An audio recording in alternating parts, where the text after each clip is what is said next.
Hello Blaze, welcome back to a new video, and today I'm going to be sharing with you a bright zesty treat that's sure to lift your mood. I will be making a super moist lemon cake that's sure to melt in your mouth, and it's definitely a must try. It's incredibly soft and it's full of fresh citrus flavor and perfect for any occasion. As usual, I will have the ingredients listed below and you can just follow on screen for the method that I utilize. In this bowl, I'm going to whisk together my flour, baking powder, lemon zest, and salt, and then I'm going to set it aside. For the best flavor, use freshly squeezed lemon juice. If you don't have any, you can always use the bottled ones.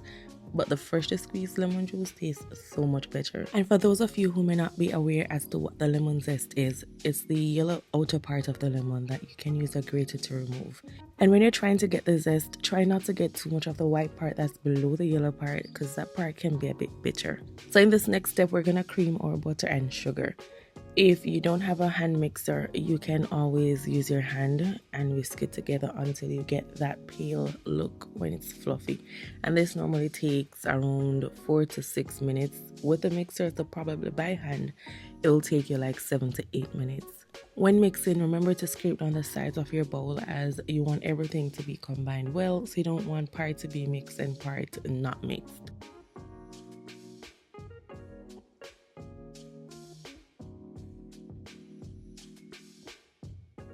With the mixer on low speed, you're going to add 1 egg at a time, and then after each egg you're going to beat.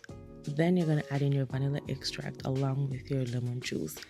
Then you can turn the mixer up to the second speed and then beat until well combined. And if you're seeing any brown stuff on my mixer, that's from cinnamon and mixed spices, because I was mixing something and then you know how it is when you're mixing powdery stuff with a mixer, everything goes all over the place. So it's in the vent of the mixer and on the sides.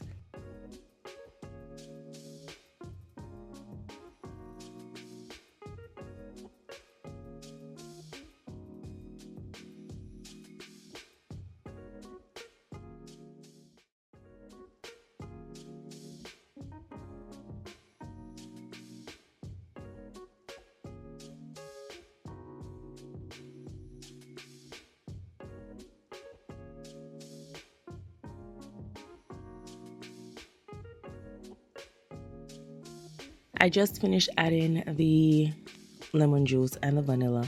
So now I'm going to put the mixer back on low and I'm going to add about 1/3 of the flour mixture, and then I'm going to mix until well combined. Once I've completely mixed that flour mixture, I'm going to go in with the buttermilk. I made my own buttermilk, and you can do that by combining 1/2 cup of milk with 1.5 teaspoons of lemon juice. If you don't have excess lemon juice, you can also use white vinegar. Once you combine all those, you're going to let the mixture sit for a few minutes until it starts to curdle before you use it. If you're not sure why we use buttermilk in cakes, I will have it added below in the description box so you can check that out. So after we added the buttermilk and combined, we're going to repeat the process and add another 1/3 of the flour mixture and then the last half of the buttermilk, and then you're going to end that process with the next part of the flour. Continue to beat on low speed until everything is just combined. Try not to overbeat as well. Afterwards, we're going to scrape the batter into the prepared pan, and then we're going to bake for 45 to 50 minutes. Always preheat your oven, so while you're making the batter, have the oven on, and you can also grease your pan ahead of time. Don't be like me to do the pan last minute. And if you don't have this type of pan, you can also use a loaf pan or any pan that you have that can bake a cake.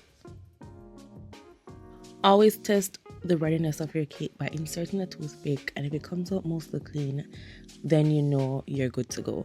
Because baking times can vary based on your oven, so just keep a keen eye on yours. This isn't the best outcome, but we're going to work with it. I allowed it to cool in the pan for 15 minutes before I started working on it. While the cake is still warm, I'm going to apply some lemon syrup to it, so you can check the description box to see how I made that.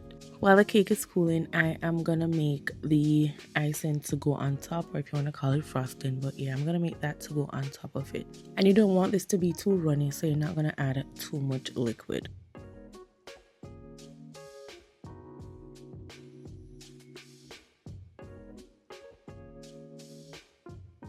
Since this is still a little too thick, I am going to add the remaining 1/2 teaspoon of lemon juice and thin it out a bit so I can apply it to the cake nicely.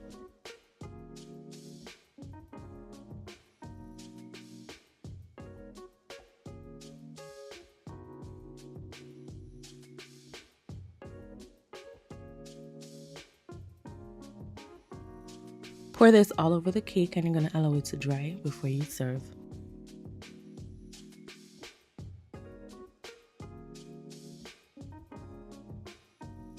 As you can see, my icing didn't get the chance to dry or anything, but I served it ahead of time because it was getting pretty late and I was filming all afternoon. So I wanted to just get some clips in before I call it a night. And then what I did was get some other clips the next morning.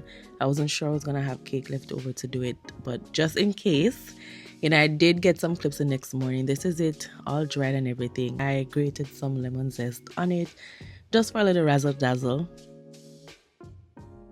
I really love this cake. It wasn't too sweet, wasn't too sour, because once it's the lemon, you got associated with it being sour. It wasn't. It was a perfect balance, and I would definitely recommend. Thank you for watching. Don't forget to like, comment, and subscribe.